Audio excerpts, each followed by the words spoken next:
Assalamualaikum Pak Ustadz, saya mau bertanya bagaimana hukumnya wanita yang ikut sholat Jumat.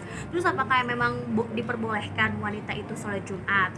Terus kalau misalnya nih wanita udah sholat Jumat, terus apakah harus sholat zuhur kembali Ustadz? Terima kasih Pak Ustadz. Waalaikumsalam warahmatullahi wabarakatuh. Terima kasih sahabat hikmah. Itu dia Pak Ustadz pertanyaannya. Langsung aja Pak Ustadz.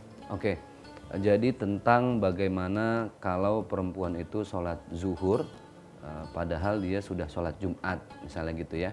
Atau boleh nggak perempuan sholat Jumat aja tanpa sholat zuhur lagi? Apa harus zuhur aja, nggak harus Jumat? Nah ini kan banyak pertanyaan. Yang pertama yang perlu sahabat hikmah fahami, kewajiban sholat Jumat itu jatuhnya untuk laki-laki. Gitu ya. Jadi kalau ada laki-laki yang tidak sholat Jumat, ini laki-laki solehah namanya, bukan soleh, ya kan? Karena memang cuma perempuan yang disunahkan untuk, tidak diwajibkan untuk sholat Jumat. Terus bagaimana kalau ada sholat Jumat yang dilakukan perempuan? Kalau kita ke Timur Tengah, ke Mesir, ke Turki, itu wanita ikut sholat Jumat.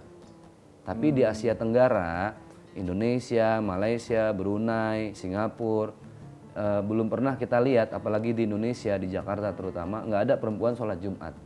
Karena memang tidak menjadi kewajiban.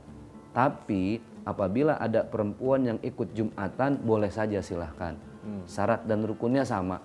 Dia harus mendengarkan 2 kali khutbah Jumat, dia harus sholat 2 rakaat. Nanti setelah dia pulang, tidak zuhur lagi pun tidak apa-apa. Karena zuhurnya sudah diganti dengan sholat Jumat. Sama dengan laki-laki yang melaksanakan sholat Jumat. Terus Pak Ustadz, boleh nggak kalau habis Jumatan perempuan zuhur lagi? Ya tidak harus. Tapi karena ada perasaan biasa zuhur, kok ini Jumatan gitu ya. Lagi umroh misalnya kan. Kan kalau di Saudi itu mereka ikut sholat Jumat kan. Lagi umroh, perempuan Jumatan. Nggak afdol, pengen zuhur lagi deh. Kayaknya kurang srek gitu biasa zuhuran. Nggak apa-apa zuhur lagi. Tapi kata Rasulullah SAW, sebaik-baiknya sholat seorang perempuan ketika hari Jumat di siang hari adalah sholat zuhur di rumah. Nah, itu paling baik gitu. Jadi jelas ya aturannya. Nah kalau misalkan di luar perempuan yang untuk laki-laki ini sekarang Pak Ustadz. Kalau misalkan kita lagi berpergian atau memang telat nggak sempat sholat Jumat gitu misalkan ya. Boleh nggak diganti sholat zuhur? Boleh, tapi selama dia musafir. Nanti ini terkait dengan jarak, aktivitasnya apa gitu ya. Yang harus dilihat gini, kalau masalah jarak itu kan 80 km lebih. Tapi sekarang udah bisa ditempuh dengan sangat cepat. Dengan mobil, apalagi pesawat gitu kan. Nah yang harus diperhatikan adalah kegiatannya apa dulu. Positif apa negatif. Kalau kegiatannya positif, kemudian jarak waktu tempuhnya sudah boleh jadi musafir, maka diperbolehkan dalam beberapa kitab ulama itu untuk digantikan Jumat dengan sholat zuhur. Boleh saja, tapi jangan cuma karena alasan malas Jumatan, ya kan? Yang lebih baik tetap Jumatan. Jadi walaupun kondisinya musafir, ya lebih baik Jumatan. Ini sama juga kayak orang puasa.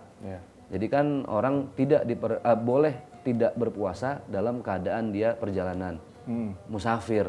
Wah, akhirnya dia ngitung dong, ke Medan lebih dari 80 kilo nih, wah musafir nih, gitu kan.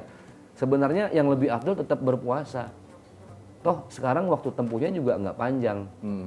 Ke Medan berapa ratus kilometer itu pun udah bisa ditempuh dengan jarak 2 jam, 2 jam setengah udah sampai.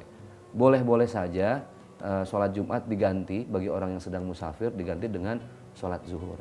Nah kalau yang saya dengar kan katanya misalkan untuk cowok ya, ini 3 kali nggak sholat Jumat, kafir nih harus hadat lagi nih. Itu dengan berturut-turut. Dan tidak ada alasan yang syar'i, uzur syar'i. Musafir enggak, sakit enggak, ya kan? Jumatan, malas Jumat ini, Jumat besok udah megang sejadah, ketiduran, ya kan? Jumat besok lagi udah mau masuk masjid, kena wudhu, ngantuk, balik ke rumah. Nggak jadi Jumat 3 kali, nah ini. Maka sebaik-baiknya muslim itu adalah ketika dia sudah 3 kali berturut-turut tidak sholat Jumat, sebagian ulama mengatakan memang lebih baik syahadat lagi gitu. Baik Pak Ustadz. Nah setelah ini kita akan bahas nih Pak Ustadz, bagaimana sih hukumnya jika sering mencela orang lain gitu. Jadi tetap di Hikmah di Balik Kisah.